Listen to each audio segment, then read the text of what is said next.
Boa tarde, pessoal. Então, a gente está aqui para mais uma Conferência Banting. Então, hoje a gente vai receber a professora Laura Musselman, de Brigham University, em Nova York. Então, a conferência vai ser em inglês, tá? Mas o esquema vai ser o mesmo, então eu vou botar a lista de presença na lista no chat, para vocês preencherem.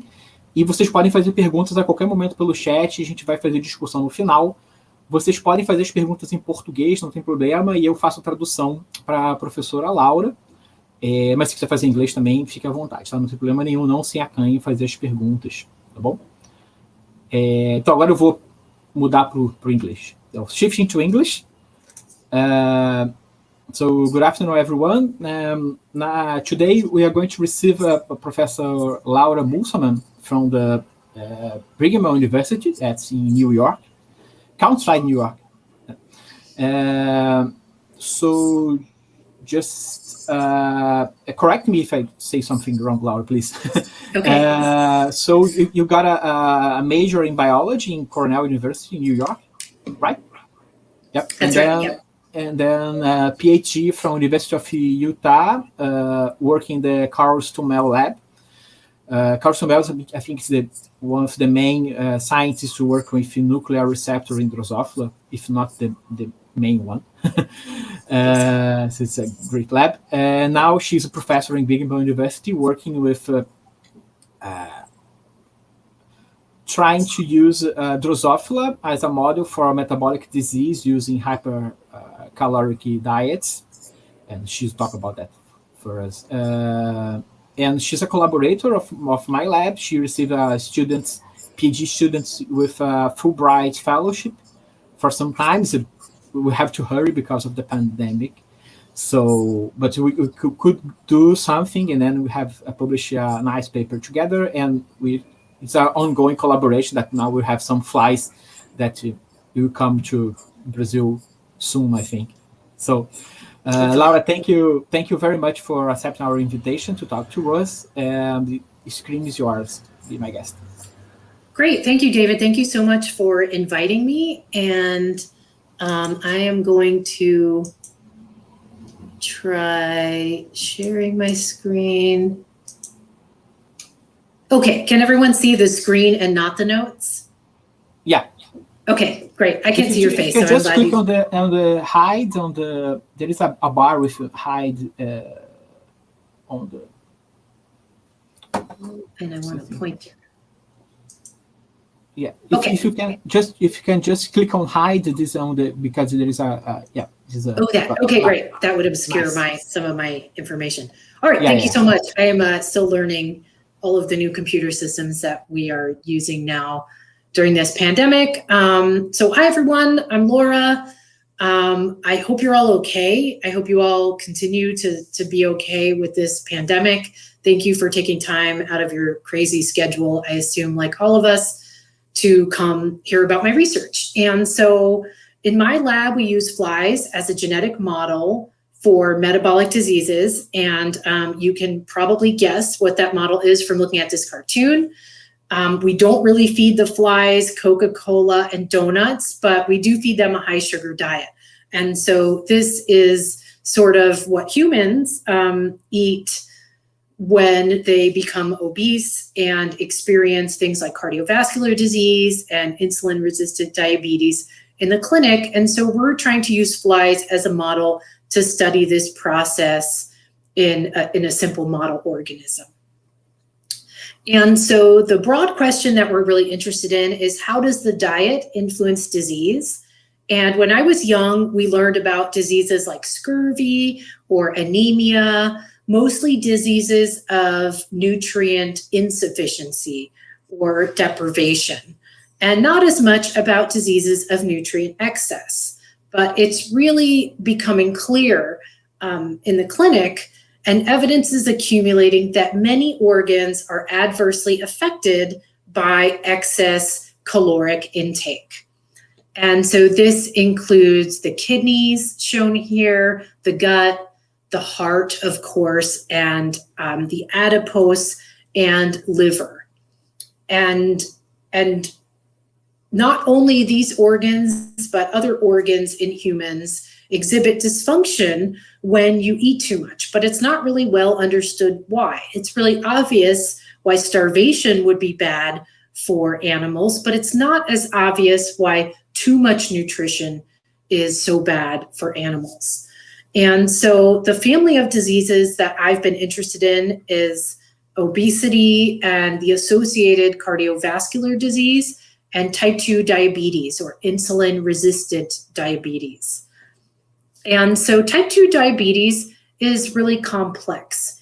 People have done genome-wide association studies to try and identify genes that increase your risk of developing type 2 diabetes. And they've discovered susceptibility loci associated with disease, but these seem to account for only a small increase in risk in a small number of cases. And so what's really become clear is that there's an effect of diet. And so when you eat a high calorie diet, a high fat diet, or a high glycemic index diet, and this is the type of diet I'll talk about today, high carbohydrate or high sugar diet is what we mean by high glycemic index, that you're more likely to develop insulin-resistant type 2 diabetes. And the complications of type 2 diabetes include some of those organs I showed in my last slide, as well as blindness, increased susceptibility to infection, and a reduction in overall lifespan.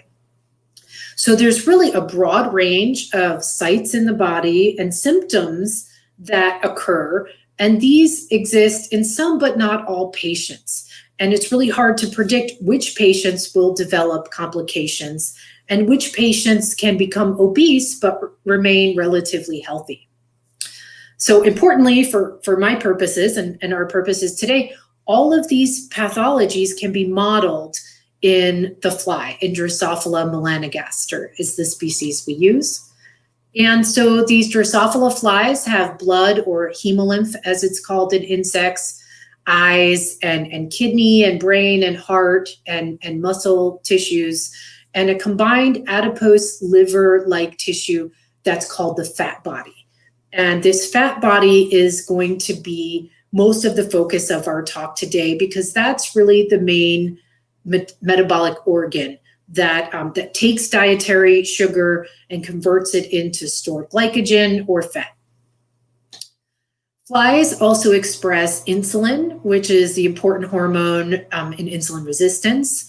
And flies express almost all the components of metabolic and signaling pathways that are found in humans, especially those that have been shown to be involved in the pathophysiology of type 2 diabetes.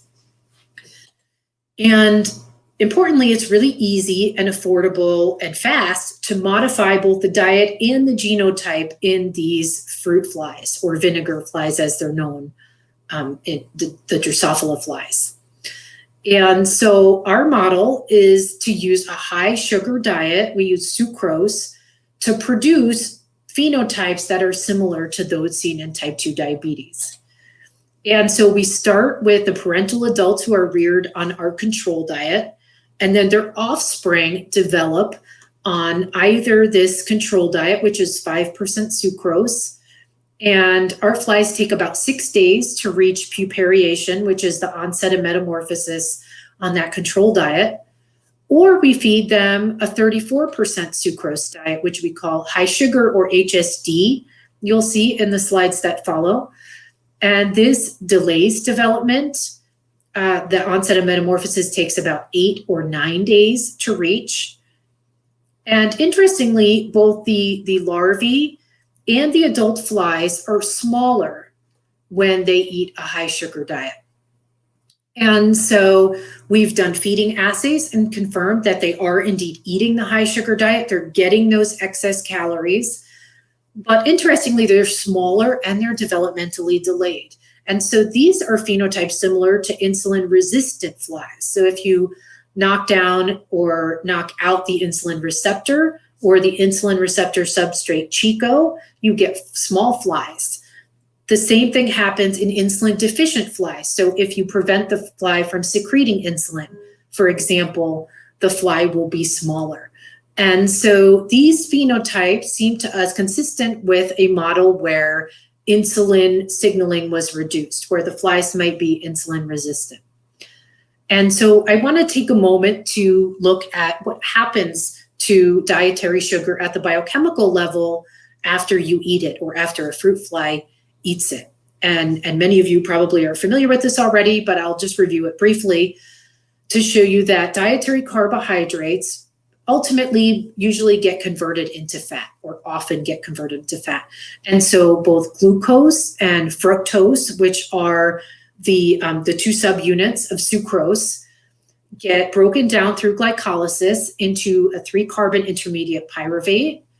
And pyruvate produces acetyl-CoA, and these carbons can cycle through the citric acid cycle, or pyruvate can just be directly converted into acetyl-CoA that is incorporated into free fatty acids through lipogenesis. And these free fatty acids can be used for energy. They can be used for hormones or cytokines, or they can be incorporated into stored triglycerides in lipid storage droplets that are found in the fat body, in this adipose liver equivalent in the fly.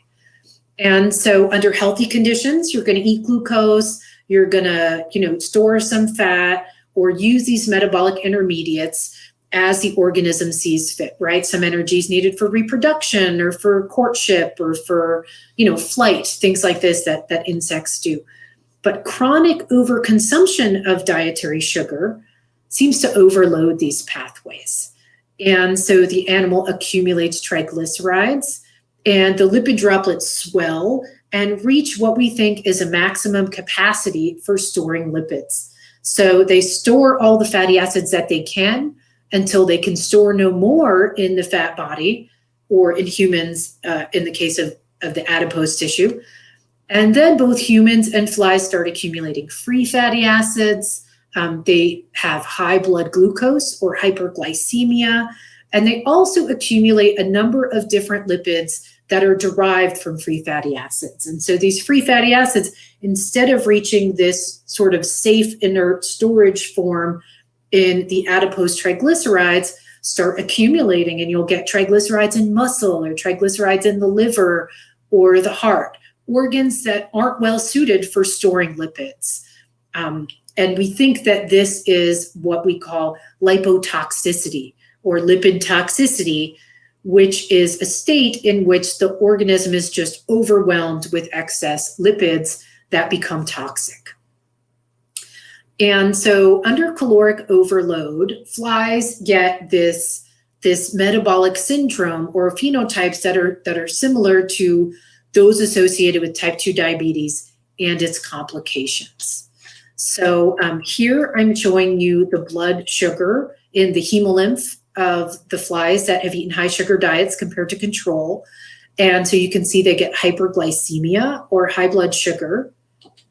They also accumulate increased triglycerides, which we consider fly obesity. And they accumulate increased free fatty acids, which is one of the types of lipids that are considered toxic, or lipotoxicity, are these free fatty acids. Type 2 diabetes is also characterized by cardiovascular disease and insulin resistance. And so we use a cardiac stress paradigm to stress the heart. And when we stress the heart, we see that flies fed high sugar diets have increases in cardiac failure compared to flies on a controlled diet. They also have reduced insulin signaling, which we consider insulin resistance in peripheral tissues like type 2 diabetic patients. And they also have reduced survival upon infection, which is common to type 2 diabetics in the clinic. So they have an increase in susceptibility to infection. These flies also have reproductive dysfunction, gut barrier dysfunction, abnormal feeding, increased metastasis of tumors in a cancer model in flies, and a reduced lifespan. And so a number of labs have started exploring how these high sugar diets contribute to feeding behavior, or to cancer, or to lifespan. And so our lab focuses on the lipids that arise as a result of eating too much sugar in the fly. And so now that we have this model, we want to combine it with genetic approaches to understand the mechanisms by which the high sugar diet is going to produce these metabolic disease-like phenotypes. And so we ask what genes are required for animals to develop obesity and insulin resistance, and what genes protect the animal. And really, we're trying to understand how and where in the animal do these genes work. So we're focused on organ-specific physiological responses to dietary excess. And this cartoon shows you some of the important organs in the fly that contribute to diabetes-like phenotypes. So in green, you see here the central nervous system. In blue is the gastrointestinal tract. Here are some skeletal muscles. And what I really want you to focus on is this red sort of magenta colored tube, which is the dorsal vessel or cardiac tube. This is the fly's heart. And then underneath it, in this orange, yellow, fluffy sort of organ that you see here, I'm showing you the adult fat body. And the fat body is really found throughout the animal. So it's also on the ventral side, it's throughout the head, throughout the thorax and abdomen of the animal, and is a really large tissue that takes up a lot of the volume of the animal and takes up glucose and converts it into all the metabolic intermediates that are needed by the other organs. And so today I'll tell you about a few projects in my lab that explore the role of lipid metabolism in obesity and insulin resistance using these flies. So first, we'll talk about the fly pathways that metabolize excess dietary sugar into fatty acids and stored triglycerides. And then we'll move on to the specific lipids that seem to be toxic or protective in the face of this overnutrition, this excess of dietary sugar. And so, like I mentioned, we'll be focusing on the fat body, which is the main metabolic organ in insects. This is what that fat body looks like in the larva. And so it's distributed all over these animals, and it lies just medial to the skeletal muscle. And so, it sort of, encompasses all of the internal organs. The brain, the ovaries, the testes, the gut, those kinds of things are sort of in the middle inside this body cavity. And like I mentioned, the fat body is similar to the adipose and liver. It's the primary site of carbohydrate and lipid metabolism in the insect. And it stores fat and does that in order to mobilize fat if the animal is starved or needs energy for things like flight or reproduction. Importantly, the fat body can regulate concentrations of blood glucose and also can regulate insulin sensitivity. And gene targeting by transgenic RNA interference is really easy to do in the fly, especially in a tissue-specific way. And so, in the genotypes I'll present today, we have done RNAi exclusively in the fat body. So we're knocking down a gene's function in the fat body to see how it affects the whole animal. And so we do this by the use of two transgenes. And so typically the mother of the flies we're studying carries a tissue-specific promoter-driven GAL4 transgene that expresses this activating transcription factor in the fat body. And then the father carries a transgene that has the GAL4 promoter, UAS, upstream of a hairpin that we want to express. And so the offspring of this cross carries both transgenes. The GAL4 binds its promoter and activates expression of a transgene that is going to make this hairpin RNA. And so these are specific RNAs that bind in a sequence-specific manner by base pairing with the endogenous target messenger RNA.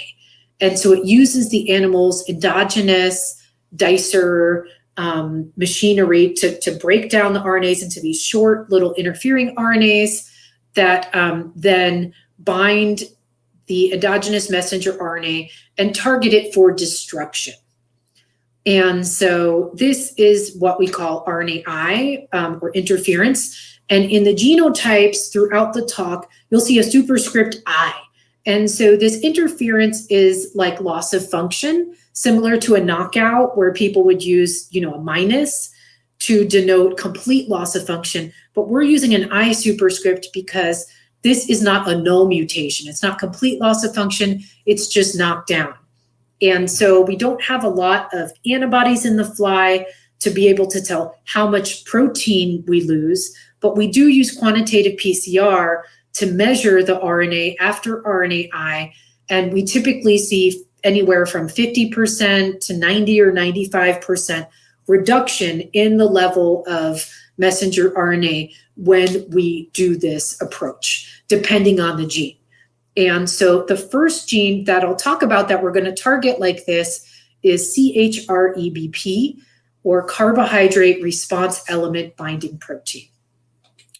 And so this ChREBP is a transcription factor that turns out to be protective against high sugar diets. But our initial hypothesis was that we would knock down ChREBP, that this would make the flies lean, and that lean flies would be healthier, right? Everyone knows that if you have an obese type 2 diabetic patient and that patient takes steps to become lean, right? They reduce dietary intake, they exercise, that will reverse many of the type 2 diabetes complications. And so we thought we could make the flies genetically lean, and then that would help them. And so ChREBP is a transcription factor that drives the conversion of sugar into fat. And so ChREBP positively regulates the expression of lots of genes that are involved in the breakdown of sugar and the conversion of intermediates into stored lipids. And so we targeted ChREBP because in our initial gene expression studies, we noticed that ChREBP's mRNA was increased by high sugar, and people in mammals had also discovered that the activity of the transcription factor was increased by sugar. And so this is a sugar-induced process where the presence of excess sugar actually increases the expression of ChREBP target genes and the levels of those gene products. And so these asterisks represent some of the gene products that are increased when ChREBP is increased. And so you can see why increased ChREBP activity would promote the catabolism of glucose and the incorporation of those carbons into stored lipids in the form of triglycerides. And so we knocked down ChREBP in the fat body to try and make lean animals. And these animals were in fact not healthy on high sugar diets. They died on our 34% sucrose diet. They were really sick. And so, so this was lethal on a high sugar diet. We reduced the sugar concentration to 24% in order to recover enough animals to do experiments on. So remember, our control diet is 5% sugar. So 24% sugar is still, moderately high sugar. And so I'm still labeling it as high sugar in these figures, but they're not able to survive on that really sort of typical 34% high sucrose diet. And so when we knock down ChREBP, you can see the animals are leaner, as we would expect. And they're smaller, similar to insulin-resistant and insulin-deficient flies. And they're hyperglycemic. In addition, these animals experience developmental delay when you knock down ChREBP during development. And when we do mass spec to analyze the lipidome, we see that they have increased fatty acid saturation and increases in fatty acid chain length. And so this suggested to us that maybe fat storage was protective on a high sugar diet, that if you reduce an animal's ability to store fat, it would actually make them sicker. And there's a human disease called lipodystrophy, where patients aren't able to store fat and are very thin, but they're actually very, very insulin resistant. So this also suggested to us that maybe there's something about the nature of fatty acids that's important during high sugar feeding. And so the idea of lipotoxicity is that there's an overloading of the system where carbons from the dietary sugar or dietary fat, if they're unable to be stored as triglyceride, they become these lipotoxins or toxic intermediates. And so what we now think is that triglycerides are actually a safe sort of inert storage depot, and that when you can't efficiently make triglycerides anymore, either because you've reached the maximum storage capacity or because you have a change in genotype or an existing genotype that prevents you from effectively storing triglycerides, you start to accumulate free fatty acids. And these free fatty acids can meet alternate fates. They might meet these fates in the fat body, or they might be transported out of the fat body and find their way into the heart or the muscle, places where lipids really shouldn't be accumulating. They're not well suited to store those fats. And when we knock down ChRABP, we also prevent animals from catabolizing glucose through glycolysis. And so this accumulated glucose can enter the hemolymph. And ultimately, we think it probably gets converted into free fatty acids or triglycerides in these other organs, causing lipotoxicity. And so because ChRABP is a transcription factor, we did RNA sequencing to look for differential expression of genes that are downstream of ChRABP in high sugar fed flies.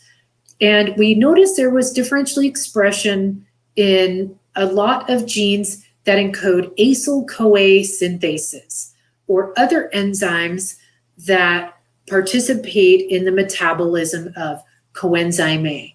And so coenzyme A is an essential cofactor that helps route fatty acids around the cell, either into triglycerides or into other fates. And so these free fatty acids end up being thioesterified to CoA before being metabolized into other fates, into phospholipids or triglycerides or diglycerides or other forms of lipids that the cells make. And so we studied CoA and learned that it seemed to be protective. And the first piece of data that led us to study CoA was some HPLC that I did that showed that there was a dramatic reduction in CoA concentrations in larvae that were fed the high sugar diet. And so they had differential expression in CoA metabolic genes, and it seemed like maybe they didn't have enough CoA. And so I developed a diet to try and replace some of the missing CoA by supplementing flies with pantothenic acid. And so pantothenic acid is an essential vitamin. It's also known as vitamin B5, and it's a precursor to coenzyme A. And so we thought that maybe if we replace the missing CoA, that it would help restore normal physiology in these high sugar fed flies. And so I'm telling you this because it worked. When we add pantothenic acid, we see increases in the fly's ability to store triglycerides and an improvement in hemolymph glucose concentrations.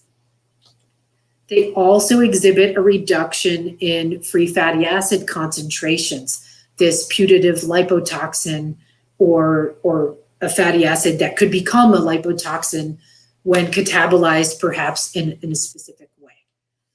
We also found that if we reduce the expression of enzymes that convert pantothenic into CoA, so the enzymes that make CoA are highly expressed in fat bodies, and if you reduce them, the resulting animals are lean and hyperglycemic and have an increase in these free fatty acids that are unable to be routed into alternate forms without enough CoA.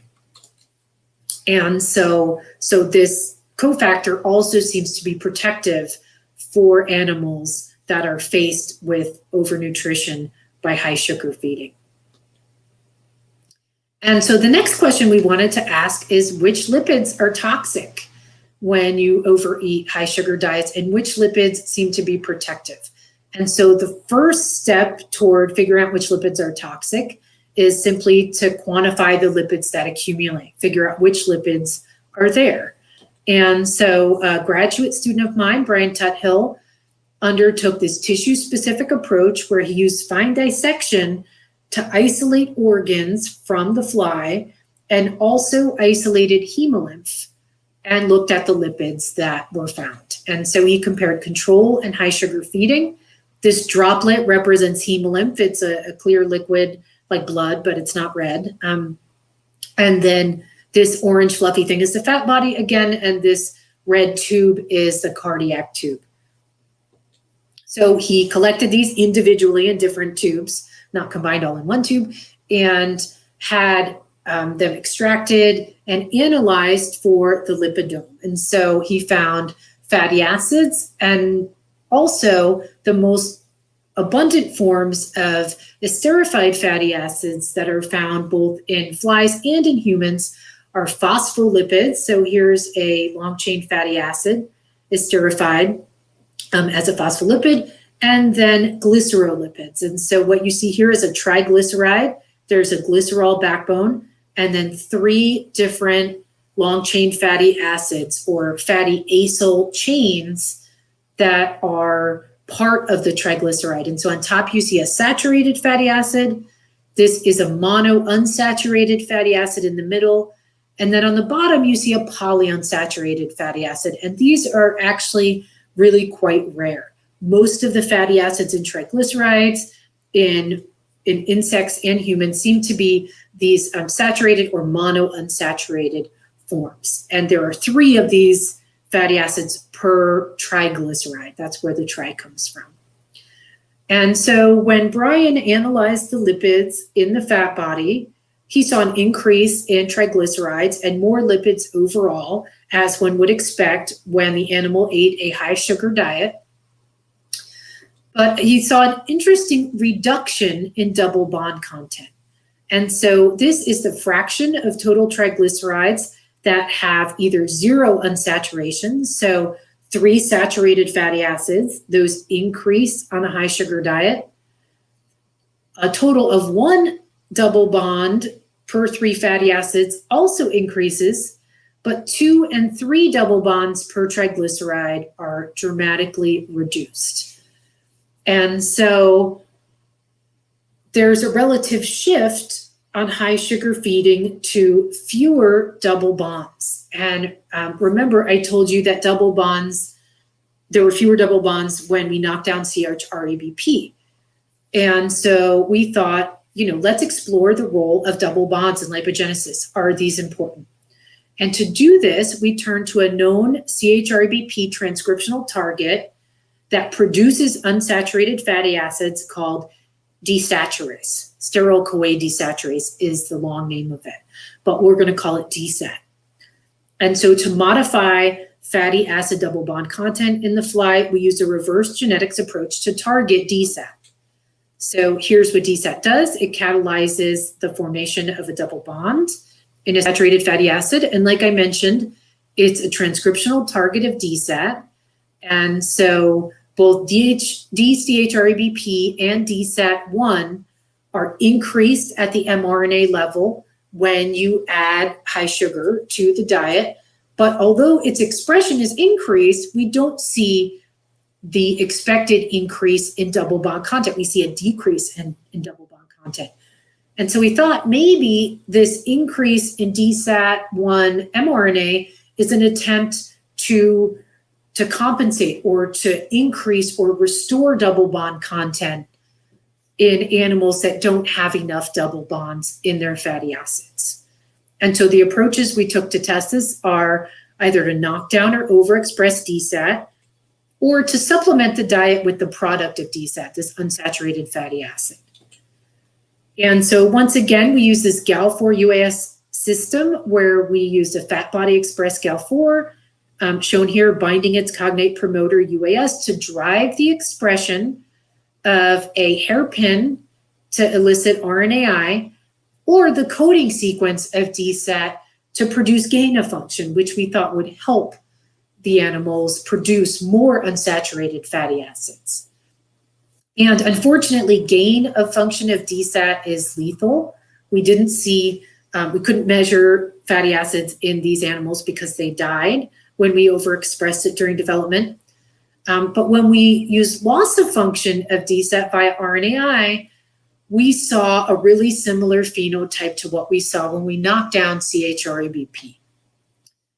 And so DSAT1 RNAi flies died on 34% sucrose. So again, we had to reduce the concentration of sucrose in order to recover adult flies from these crosses, suggesting that DSAT1 is actually protective or beneficial to these flies that eat a high sugar diet. Interestingly, we saw very few males eclose of this genotype, and we're still not sure why.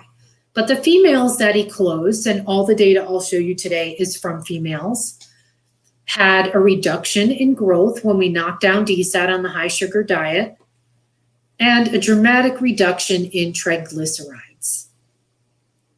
And when we look at the fat bodies of these flies, we found reduced triglyceride in the fat body, which is what we expected because studies in mammalian systems, specifically the mouse, knockout for DSAT is really lean. And so there's something about unsaturated fatty acids that makes them better substrates for incorporating them into triglycerides. We also saw an expected shift in double bond content. And so now you can see that there's a lot more fatty acid or acyl groups in triglycerides that have zero, this zero goes with these two bars, that have no unsaturated fatty acids, and a decrease in all of the unsaturated types of triglycerides. This also occurred in diglycerides, and in phospholipids and other types of lipids that incorporate fatty acids. And so we think that by knocking down DSAT, we're increasing the saturation of a range of other lipids, and that saturated fat in these lipids might be bad. And so you've probably heard that saturated fat is bad for you and me, right? People in human studies have shown that unsaturated fatty acids are typically healthier for you to take in than saturated fatty acids. And these diglycerides are another candidate for lipotoxicity. So this lipotoxic phenomenon where lipids accumulate actually is associated with accumulation of many different lipids. And people don't really understand very well exactly which lipids and how these lipids are toxic. But some of the prime candidates are diglycerides and free fatty acids. And so we wanted to know what happened to the heart in these flies. So when we reduce fat body lipogenesis and production of unsaturated fatty acids, does this have an endocrine effect on the heart? And I'm telling you this because it did have a negative effect on the heart. So DSAT1 RNAi flies on high sugar had an increase in heart failure after our heart pacing stress paradigm, suggesting that these hearts might be experiencing lipotoxicity as a result from not being able to store enough unsaturated fatty acids as triglycerides in the fat body. These fatty acids then are saturated, they are transported out of the fat body into the hemolymph and make their way into whatever organ or tissue will have them. And so they seem to make their way into the heart because we see an increase in triglycerides and a directional increase, but not statistically significant increase in diglycerides in the fly heart. And like I mentioned, diglycerides are a potential lipotoxin. But the heart also isn't really well suited to store a lot of triglyceride. It's a contractile organ. It has a function. It's not very big. Making giant lipid droplets in the middle of contractile muscle doesn't seem like a good, good cellular approach to have effective muscle contraction, right? And so we think that these saturated diglycerides might be a potential lipotoxin, and even triglycerides in the heart might be detrimental to the animal, especially if they have lots of saturated fatty acids, which are less fluid, they're more rigid. Saturated fatty acids are what's found in lard and butter. They're solid at room temperature, whereas fatty acids that are in membranes with flexibility tend to be more highly unsaturated. And so we think that this means that body fat storage is protective or beneficial to the heart, that maybe the fat body can take on those excess dietary carbons, sort of store them or sequester them safely away, and they're not going to be able to damage other organs. When the fat body can't do this, the heart has a decrease in fitness. And so this also led us to think that maybe these saturated fats were at fault, right? We prevented the animal from making unsaturated fatty acids. And so the other thing that happens in DSAT is that you don't have enough unsaturated fatty acids. So you have more saturated and fewer unsaturated fatty acids. And so to test whether there were not enough unsaturated fatty acids, we supplemented the diet with the unsaturated fatty acid oleic acid. And so this tested the hypothesis that if we could restore the composition of unsaturated fatty acids, then maybe we could improve physiology. And when we add oleic acid to the diet, we did see an increase in growth compared to DSAT RNAi alone. We also saw an increase in triglycerides. So like I said, unsaturated fatty acids are a preferred substrate for triglyceride biosynthesis, and we could recover some of the triglyceride content by supplementing with oleic acid. And we're able to reduce heart failure in DSAT-1 RNAi flies when we added oleic acid. And so this suggests that at least some of the defect is due to not having enough unsaturated fatty acids, but you'll notice we don't get a complete rescue of growth here, nor do we get a complete rescue of triglyceride storage.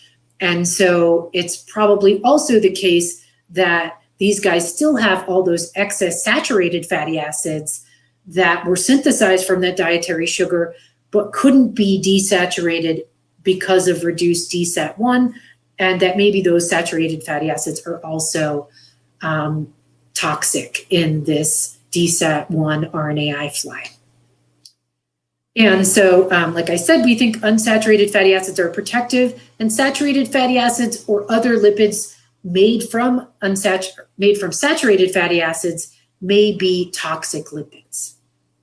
So the last type of lipids I want to talk about are a new class of lipids that Brian found in his metabolomic studies, and they're called diacylglycerol ethers, or DAGE. And so on the left, you see that typical triglyceride or triacylglycerol, and these R groups are those long chain fatty acyl chains, these fatty acids, and they're each linked to the glycerol backbone by an ester bond. But in a DAG ether, you have two acyl groups linked by ester linkages and one fatty acid that's linked by an ether linkage. Not much is known about these DAGE, but they use fatty alcohols as substrates for biosynthesis of this ether linkage instead of carboxylic acids, typical fatty acids. And so Brian noticed that in all three sample types in the fat body, the hemolymph and the heart, there was an increase in concentration, sometimes significant, of these DAGE. And so we hypothesized that these might be another potential lipotoxin. And so another grad student in my lab, Christy Santoro, decided to test this using RNAi in the fat body. And so what she did was to knock down enzymes that promote ether lipid biosynthesis in the fat body and see what it did to flies fed a high sugar diet. And so here's the ether lipid biosynthesis pathway. Down here is DAGE, and you can see both fatty acyl-CoAs and fatty alcohols are used as substrates for the synthesis of these DAGE. There's another acyl-CoA used down here. And so Christy targeted the enzymes that catabolize these processes. This one's called dihydroxyacetone phosphate acyl transferase, transfers the acyl group to dihydroxyacetone phosphate. And this enzyme is called alkylglycerone phosphate synthase that catabolizes the addition of the fatty alcohol-derived fatty acid to the DAGE. And so Christy targeted these two enzymes in the fat body to ask if reducing ether lipid biosynthesis in the fat body could improve the heart during high sugar feeding. So we were trying to ask the question, if the fat body makes ether lipids and then exports them to the heart.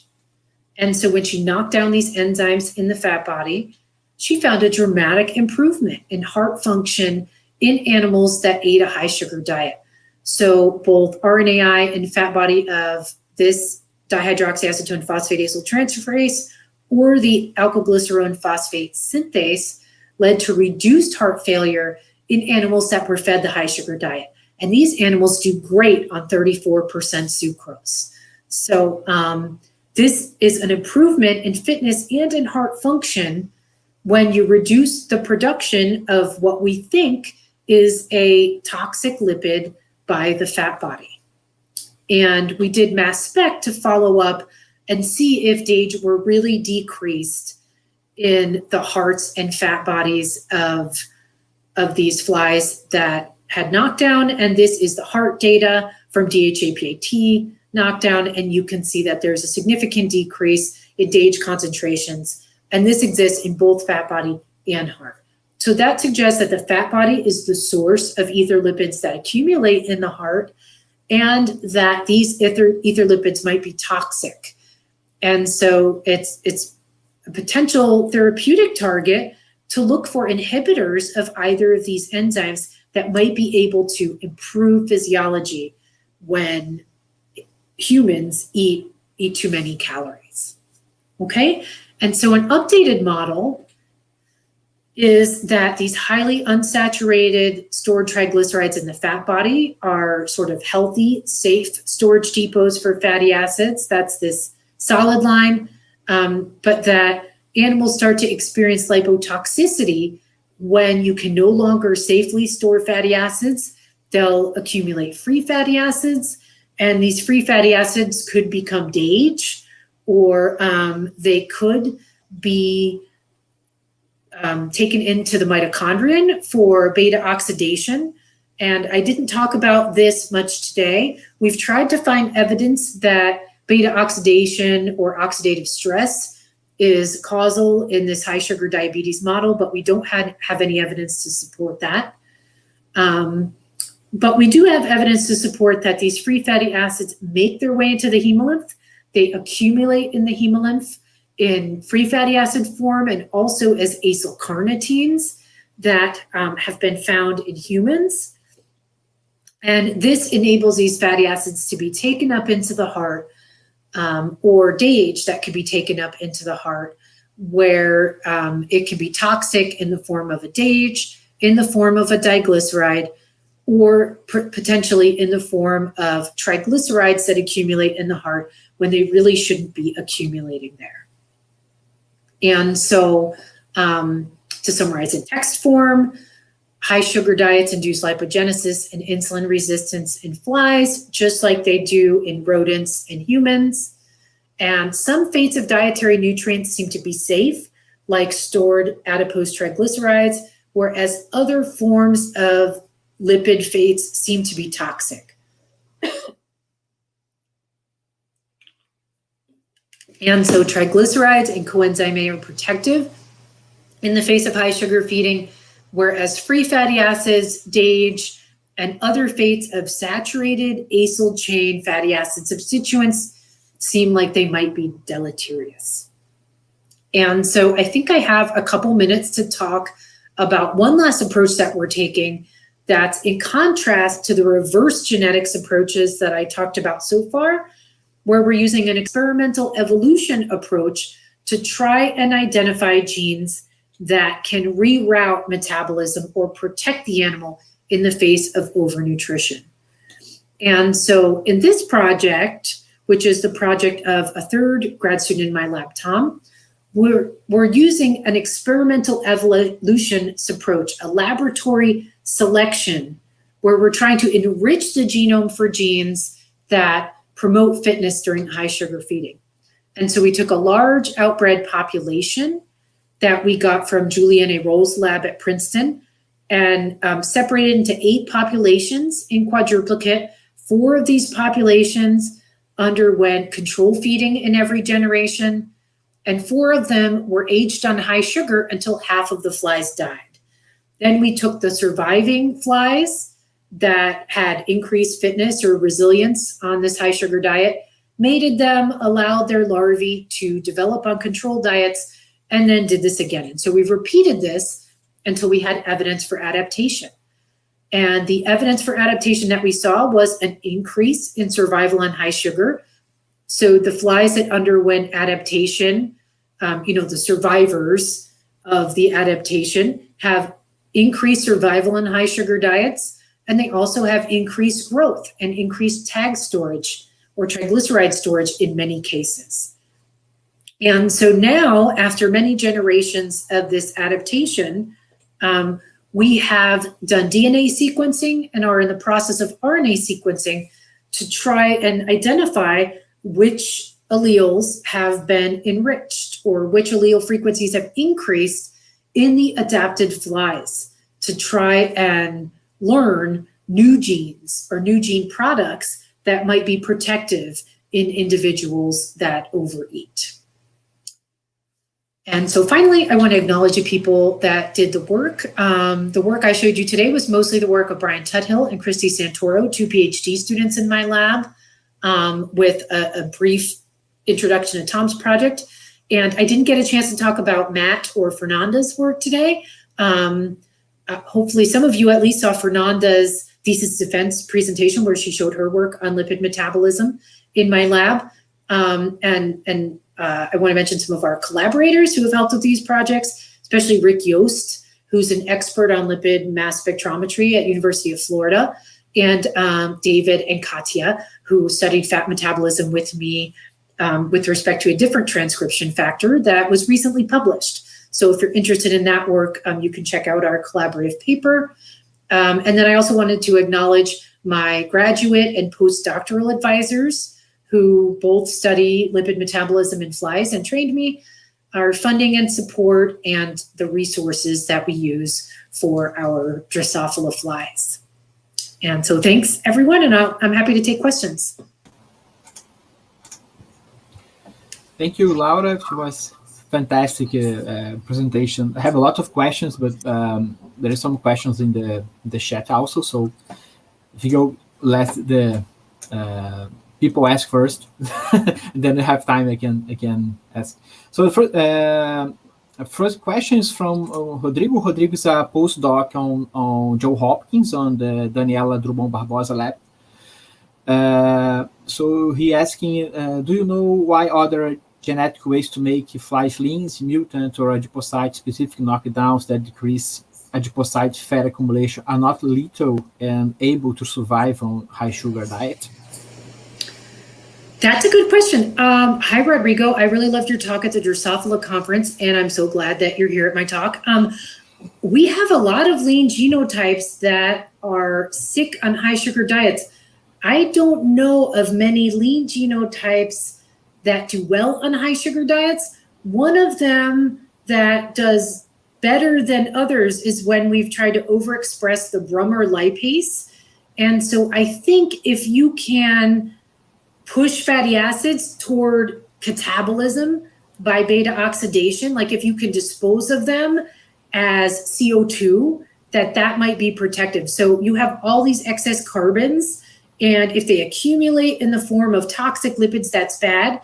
But if you can get rid of them by forcing them to be broken down through beta oxidation and released as CO2, then maybe that's beneficial. And so right now, my grad student is actually doing CO2 assays with her DHA-PAT flies to see if maybe they're healthier, because, when you're not making lipids into DHA, maybe those lipids are being broken down through that process, and then they're not accumulating as toxins, they're simply being released as CO2.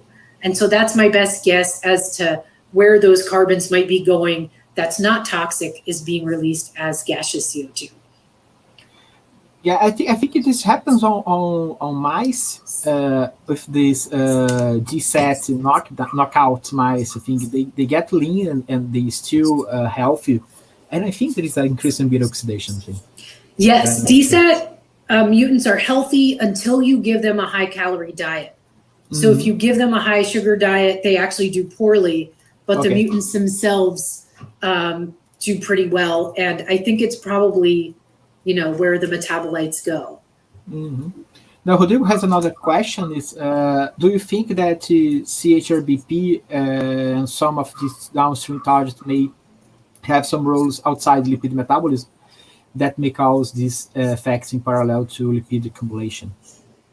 Yeah, that's a great topic and question. So, we did RNA-seq, and there are actually a lot of other targets of CHRBP outside of lipid metabolism. We didn't do ChIP-seq, so we don't know if they're direct targets. But for example, not only do they reduce lipogenesis, but they increase expression of a lot of lipases. So they're not only not storing fat, they're actually, mobilizing fat when they don't have a lot of fat to begin with. And it affects glycolysis. There are probably a number of, even secondary effects of CHRBP that we don't understand. CHRBP knockdown on a controlled diet actually makes larvae that are big and really, really, I want to say juicy. They have lots of hemolymph. And so CHRBP does weird things that we don't understand. I don't know why flies would be so bloated when they lack CHRBP, but they seem to have excess water when you knock CHRBP down. We don't see that in the high sugar fed flies, but we do see that in the control fed animals, and we have no idea why that happened. We haven't really explored that. But yeah, we stopped working on CHRBP mostly because there's a really big lab that works on it, and I'm not able to compete with that lab. So we started working on DSAT and some of these other pathways. So I don't really know too much about it. The lab that works on it has discovered some effects of CHRBP on kinases and on the pentose phosphate pathway, which is another glucose metabolic pathway that controls redox balance. And so it seems like CHRBP is also controlling, signal transduction and redox homeostasis in flies, at least from the Hitakangas lab. Thanks for those questions. I have so people you can send more questions in the chat. I have some questions. I was thinking on when you show the model with high sugar diet, did you look at the lipids in the hemolymph, like if the flies get like dyslipidemic or there is an increase in triglycerides in the hemolymph, or some kind of difference in the lipid levels as happens in humans? Yeah, so Brian did quantify lipids in the hemolymph. There aren't a ton of triglycerides in the hemolymph. Flies typically carry a lot of diglycerides in the hemolymph. And diglycerides are not that easy to detect by mass spec. They're on the same spectrum as triglycerides, and triglycerides typically have peaks that sort of swamp out the tiny diglyceride peaks. But he did observe diglycerides and triglycerides in hemolymph. Most of that data is not statistically significant. There are also free fatty acids in the hemolymph that we can detect by a general free fatty acid assay kit, but the lipidomics pipeline that they use at the University of Florida is not very sensitive for those free fatty acids either. And so we don't see any of the typical 16 carbon, 18 carbon fatty acids in any of our metabolomics there, which I think is what we would see in hemolymph. But both in larvae and in adults, we do see accumulation of certain types of fats. The other category that I mentioned just real briefly are acyl carnitines. And so these are long chain fatty acids that are esterified to carnitine, which is actually an intermediate that promotes beta oxidation. And why they would be in the bloodstream, I don't know, but people have also observed these things in obese type 2 diabetic humans. And it may just simply be a result of, you just have tons of these things in the adipose, in the liver. Tissues don't know what to do with them, and they make their way into the bloodstream, searching for another home, so to say. Yeah, that's interesting. Katya sent me some 2 questions from using WhatsApp, because she's not able to make the questions in the YouTube chat, but she's watching. She tell Lara that I'm watching it. But I don't know why it's not working. But she sent me 2 questions. First one, it's you said that you see some different expressions in acetyl-CoA synthetase, and if that can be related to a possible reduction in the beta oxidation, as this acetyl-CoAs can be used both to synthesis of triglycerides, but also for beta oxidation. Yes, that is a good question. Probably. So we looked for evidence of increased beta oxidation or reduced beta oxidation, just looking at simple things like NADH or ATP and reactive oxygen species. One of the theories of why hyperglycemia is so bad is that there's oxidative stress or oxidative damage.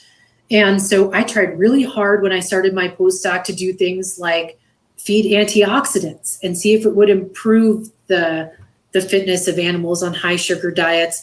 And none of those experiments worked. I looked at protein carbonyls to see if maybe there was a lot of oxidized protein. We didn't see that either. And so that's a good question. She's right. Fatty acyl-CoAs also can become substrates for beta oxidation. That's how fats undergo beta oxidation.